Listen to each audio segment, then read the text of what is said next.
Guys, इसके पास एक where is my train है जिसमें पता लगता है कि ट्रेन किधर जा रही है। मुझे तो आज तक पता नहीं चला ट्रेन जाती किस साइड से है। बस इसको इतना पता होता है कि केतकी इसके साथ है तो सही जा रही है। गाइस, मुझे छोटी छोटी चीज़ों को समझने में दिक्कत होती है। हाँ। कि मैं अगर किसी जगह पे उतर गई, मान के चलिए ऑटो अच्छा। से, तो फिर वापस लौटने वाला ऑटो किस तरफ मिलेगा यही से याद नहीं होता है। हाँ, फिर वापस लौटने समय ऑटो किधर मिलेगा तो मैं उसी जगह पे खड़ी रहती हूँ जिधर उतरी थी। तो मुझे छोटी छोटी बातों को समझने में दिक्कत होती है। हाँ, और ये बड़ी बातें आराम से समझ लेती है कि ट्रेन अगर तो मैं बार बार उतरती थी ऑटो, तो एक बार देखी कि केतकी कहीं और जा रही है, मैं कहीं और, तो मुझे लगा मैं तो सही चल रही हूँ। और केतकी गलत, और केतकी गलत जा रही है। और अल्टीमेटली बाद में इसको पता चला। फिर मैं बोली कि यही ना होगा, इधर से तो सारे ऑटो मुझे जाते दिख रहे थे और जिधर लौटने वाले के साइड में बहुत ज़्यादा सुनसान, थोड़ा सा खाली था, 2-3 ऑटो थे। तो मुझे लगा जिधर भीड़ जा रही है उधर ही हमें भी भीड़ जाना चाहिए। तो जिधर भीड़ जा रही थी, मैं भीड़ का हिस्सा शुरू से रही हूँ गाइस। मेरा अपना कोई अस्तित्व नहीं है। मैं हमेशा से जो हूँ भीड़ का पार्ट रही हूँ। तो मुझे लगा भीड़ जिधर जा रही है उधर ही चली जाऊँ, पर भीड़ जिधर जा रही थी अगर मैं उधर जाती तो मैं फिर वहीं पे पहुँच जाती। तो इसी के कारण थोड़ा सा दिक्कत हुआ। वेयर इज़ माई ट्रेन जो है, जिन लोगों ने हमारे लिए अच्छा किया है हम उनके लिए अच्छा नहीं कर पा रहे, उसका दुख हो रहा है गाइज। उन्होंने तो हमें बैठा दिया, पर हम उन्हें किस तरीके से बैठाएं वही नहीं सोया, उनके लिए एक सीट शायद बंदोबस्त ये बात हो गई परिवारवाद की कि उन्होंने हमारा जॉब लगा दिया।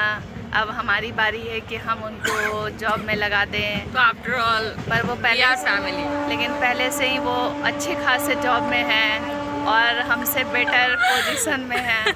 तो बस उनको एक सीट दिलवा दूं ताकि हमारा जो एहसान उन्होंने हम पर किया है वो उतर जाए। हालांकि मंत्रिमंडल की कुर्सी की बात बिल्कुल नहीं हो रही है। गाइस, परिवार जो है ज़रूरी नहीं हो कि वो खून के रिश्ते हों। हमारा परिवार जो है चैनल के जरिए इतना बड़ा हो गया है कि लोग बहुत अच्छा। गाइस, ये ट्रेन में बहुत बिजी नज़र आ रही है। तो जिन लोगों ने हम दोनों की नौकरी लगाई है, मतलब ट्रेन में हमें सीट दिलवाया है, गाइस जिन लोगों ने हमें ट्रेन में सीट दिलवाया है, अब हमारी बारी है उनकी जॉब लगवाने की। अगर उनकी जॉब लगेगी तो दिल में जो भी खटास है वो कम हो जाएगी। मैं उनको इधर बिठा लूँगी और फिर उनको बिस्कुट खिलाऊँगी, क्यों केतकी, ताकि उन्हें गुस्सा थोड़ा कम भी हो जाए कि सुबह सुबह ऐसा कैसे हो गया। और उन्होंने हमारे माइक को लिया और उनका प्रेजेंस ऑफ माइंड, क्योंकि वो इतने खास ब्रांच में काम करते हैं कि उनको ये अनुभव है। हम लोगों को ऐसा नहीं लगा था कि पहले से हम लोग रख पाएंगे, हम लोग को पता था और हम लोग मेंटली प्रिपेयर्ड थे कि खड़े होकर जाना है। और हम लोग दिमाग से थोड़ा सा पैदल हैं। हाँ, तो फिर हम लोग ज़्यादा पैदल चलते हैं इसीलिए दिमाग से पैदल। मुझे कोई आइडिया नहीं था कि दुपट्टा फेंक देने से सीट जो है लूटा जा सकता है। हालांकि मल्लिका, और ऐसे बार कई बार होता है कि ट्रेन से आप कहीं दुपट्टा या कोई सामान फेंक दीजिए तो लोग आपको सीट के नीचे फेंक देते हैं। वो वहीं बैठ जाते हैं। दुपट्टा भी गया। गाइस, केतकी ने मुझे इमोशनल कर दिया। केतकी, मल्लिका, मुझे भी याद आ गया वो। गाइस, एक मेरा वाइट कलर का दुपट्टा था इसका भाई, मल्लिका नेट वाला, आई थिंक परासी नहीं, गोविंदपुर से ही लौट रहे थे। गोविंदपुर से लौट रहे थे। गाइस, वो इतना बुरा अनुभव था मेरे जीवन का कि मुझे वॉमिटिंग हो रही थी। ऑटो से मैं जा रही थी तो मैंने कहा एक लड़की को कि भाई मुझे साइड में बैठने दो, तो वो उसने मुझे बैठने के लिए नहीं दिया। So rude. और हीरापुर में आते बताया हमने कि इसको वॉमिटिंग होती है, मैं कहीं पे भी बैठ जाऊँ, इसको बस साइड में, एक साइड में बैठने दी। पर वो लड़की इतने स्टाइल में थी कि वो बात नहीं समझ रही थी। फिर मैंने रिक्वेस्ट किया कि यार मेरी तबीयत बिगड़ रही है, तुम साइड में आ जाओ, वो नहीं आई। फिर क्या हुआ कि अचानक हीरापुर में मुझे वॉमिटिंग स्टार्ट हो गई। गाइज, मैंने ऑटो से छलांग लगा दिया और फिर उसके बाद जब मेरी वॉमिटिंग हो गई, मैं क्या देखी कि ऑटो जा चुका है और उसमें मेरा दुपट्टा चला गया है। और उस दुपट्टा को मैंने पहली बार ही पहना था, वो बिल्कुल नया दुपट्टा था। आप सोच सकते हैं, महंगे सूट का दुपट्टा मेरा ऑटो के साथ चला गया। फिर हम और केतकी ने कोई फिल्मी कहानी की तरह हम लोग पीछे भागे क्योंकि सारे ऑटो जो है उस तरफ से आने के बाद हर ब्लॉग में मेरी एक कहानी निकल जाती है। मेरे साथ इतनी कहानी हुई है लाइफ में। हाँ। और उसके बाद आपको बताओ, स्टेशन तक गई, वहाँ पे ऐसे ऐसे मूर्ख लोग मिल गए, वो कह रहे हैं कि हमने आपका दुपट्टा देखा है लेकिन वो ऑटो वाले नहीं हैं।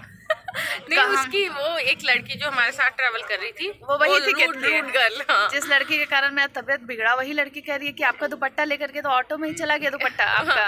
और वो वहाँ पे रुका हुआ है, फिर हम लोग गए। और गाइस उस दिन मैंने बहुत कॉस्टली सूट पहना था और वो इतना अनारकली टाइप का सूट था ना कि उसमें वो किस तरीके से मैच करता होगा आप समझ सकते हैं। फिर इतना मेरा दिमाग खराब हुआ उस दिन से, मेरा पूरे महिला जाति पर से ही जो है भरोसा उठ गया कि अगर किसी को और फिर वो दुपट्टा, फिर मुझे लगता है मैं ऑटो करके पूरे धनबाद के टोटल 100 ऑटो की तलाशी ली एक दुपट्टे के कारण।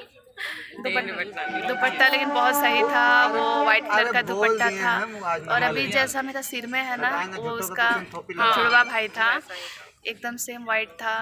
और फिर ऐसा हुआ गाइस कि मुझे दुपट्टा तो नहीं मिल पाया, लेकिन उस दिन से मुझे ये सीख ज़रूर मिली कि जो कपड़ा आपका अच्छा होता है उस पर तुरंत नज़र लग जाता है।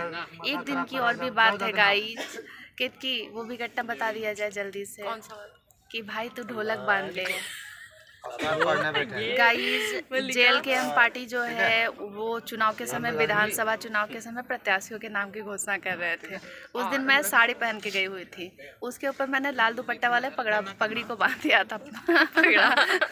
वो पगड़ा, ब्लैक पगौड़ा। गाइस वो इतना बड़ा दुपट्टे का बना था कि वो बिल्कुल ढोलक की तरह तो नहीं लग रहा था, लेकिन एक कमेंट आया जिससे हमारे चेहरे पे हंसी आ गई कि भाई तू अपने सिर में एक ढोल बांध ले। मुझे वो कमेंट, हाँ ढोलक बांध ले, तो मुझे इतनी खुशी हुई कि इसके कमेंट से चेहरे पे मेरी हंसी आ गई। फिर से हम लोग इसी फिराक में घूमते रहते हैं। जैसे अभी वो स्थापना दिवस वाले कार्यक्रम में हमने सोचा कि एक ढोलक खरीद ही लिया जाए, बहुत लोग ढोलक लेके आए। तो गाइस फिर पता है क्या हुआ कि मैंने तो बांध लिया, वो लग भी रहा था सुंदर, पर उस आदमी को पता नहीं क्या दिक्कत थी, तो उसने कमेंट किया कि भाई तू सिर पे ढोलक बांध ले। फिर हुआ क्या कि मैं 4 दिन के बाद मम्मी उस दुपट्टे को आयरन कर रही थी और वो भी मेरा अच्छा दुपट्टा था, वो जल गया। तो रिकॉर्ड रहा है कि जो अच्छे कपड़े टोटल मेरे जल जाते हैं। वैसे जलने वालों की कमी दुनिया में नहीं है, वो आपसे हमेशा जलते ही रहेंगे, लेकिन आपका काम है कि आपको काम करते रहना है।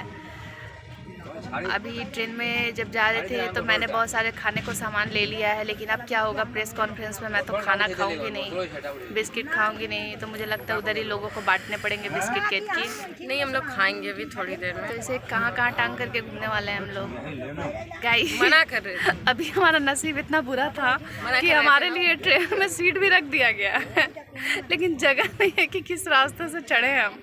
कभी इधर भाग रहे हैं, कभी उधर भाग रहे हैं। हाँ। और जिधर भाग रहे उधर ही भीड़ हो जा रही है।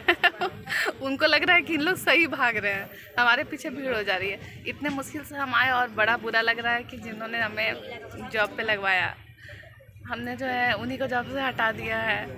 और जल्दी जल्दी हो जाए कि वो वापस से बैठ जाए, तभी हाँ, दिल को तसल्ली होगी। हाँ, नहीं तो बहुत बुरा लग रहा है। नहीं तो इतना बड़ा दुख है कि दुख में मुझे जो है हंसी भी आ रही है, रोना भी आ रहा है, परेशान भी हूँ कि कब पहुँचेंगे हम लोग।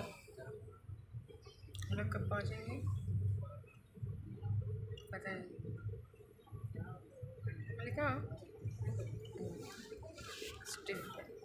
गाइस ये अलजेब्रा को सॉल्व कर रही है। अलजेब्रा को गाइस मेरे आसपास वाले लोगों को मालूम ही नहीं है कि मुझे मोशन सिकनेस की समस्या है। और मोशन सिकनेस अभी मुंह बंद ही रखिएगा। गाइस लोगों को मालूम नहीं है कि मुझे ट्रेन में भी वॉमिटिंग होती है, पर लोगों को मालूम ना पड़ जाए, इसलिए मुझे बोकारो फटाफट बिना किसी नुकसान के मैं उतर जाऊं। समाज में जीने के लायक नहीं हूँ गाइस।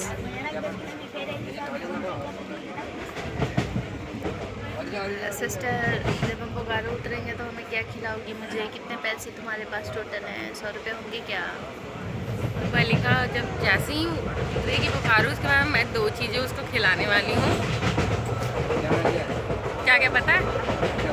धमासा लड्डू एंड चपेटन puri. What a combination, laddoo and puri. Guys पूरे ब्लॉग में एक ही बात बोलती है, लेकिन वो मेरे अगेंस्ट बोलती है। अगर ये सदन में बैठती तो मेरे अच्छे चीज़ों पर भी जो है ये विद्रोह करती रहती है। गाइस इसी तरीके से हम उन्हें बैठा ले तभी हमारी जीत होगी, नहीं तो हम इंसान कहलाने के लिए लायक नहीं रहेंगे। खिड़की किसी तरीके से उन्हें बिठा लिया जाए, खिड़की अब बोल दिया जाए कि आधा हम बैठे आधा आप बैठ जाइए। देखते हैं तिलमारी पहुँच चुके हैं। गाइस बच्चे ऐसा तो नहीं करना चाहिए क्योंकि मलिका मेरे से लेट उठी है आज। गाइस मलिका आई थिंक 7:15 में उठी है और आप बिलीव नहीं करेंगे आज हम लोग कितनी जल्दी रेडी हुए हैं। गाइस लग रहा है ये कुछ एहसान कर रही है जो बता रही है, काम है तो करना ही पड़ेगा। नहीं मतलब एहसान नहीं है, लेकिन मतलब हम लोग बहुत जल्दी आज रेडी हो गए। I think within half an hour हम लोगों ने सब कुछ निपटा लिया। मैंने तो गाइस मेरे क्लचर से इतना घबरा है ये पीछे पूरा पगड़ी की, मुझे लग रहा है पगड़ी जो है मेरा टूट ना जाए। बहुत डेंजर है गाइस ये सब चीज़, आप लोग अपने सिर पे मत बांधिएगा। मेरी तो पहचान हो ये पगड़ी। चलिए बाद में बात करूँगी आपसे। तो स्वास्थ्य बना दिया क्या इस टाइम में? सीट नंबर गाइस इसमें भी 2 इसका हट गया है और 3 भी इसके हट चुके हैं। भारतीय रेलवे में एक ख़ास बात है कि दुश्मन भी दोस्त हो जाते हैं और दोस्त भी दुश्मन। गाइस और स्पेशली आप देखिएगा कई लोग तो इतने फ्रेंडली होते हैं कि वो घर से भी बनाए हुए चीज़ लेके आते हैं तो आपको देने लगेंगे और पूरा खिलाते पिलाते भी हैं। और मलिका से नहीं खाती और है। न्यूज़पेपर भी आपके साथ में झुक झुक के साइड कर करके पढ़ लेते हैं, इसलिए हम लोग न्यूज़पेपर नहीं खरीदते हैं। और कई लोग तो गांव भी पूछ लेते हैं आप कहाँ के रहने वाले हैं, अगर थोड़ा सा आप उंगली दो तो सिर पे चढ़ जाते हैं। भारतीय रेलवे की यही पहचान है कि यहाँ लोग सीट के लिए मारामारी करते हैं। यहाँ की वॉशरूम अच्छी नहीं होती है। एक ट्रेन है जिसमें 1000-10,000 लोगों को लेकर ट्रेन कहीं कहीं जाती रहती है। क्योंकि अगर एक ही ट्रेन को चला दिया जाता हर रूट के लिए तो क्या होता है यार। कई अजीबोगरीब ख्यालात है। बिल्कुल। और अब थोड़ी देर रुकते हैं मलिका, फिर जुड़ जाएंगे हम लोग। जब ब्लॉग बनाती नहीं हूँ तो ब्लॉग बनाती नहीं है, बना रही हूँ तो 12 मिनट का बना रही हूँ। 12 मिनट कौन देखेगा, कोई नहीं। ये इंग्लिश में बोलती है दिस इज़ टू लॉन्ग, हिम्मत है दम है तो हिंदी में बोल कर बताओ। ब्लॉग काफ़ी लंबा हो रहा है। ठीक है तो अब इस ब्लॉग को रखती हूँ, थोड़ी देर के बाद ब्लॉग को वापस लाऊंगी।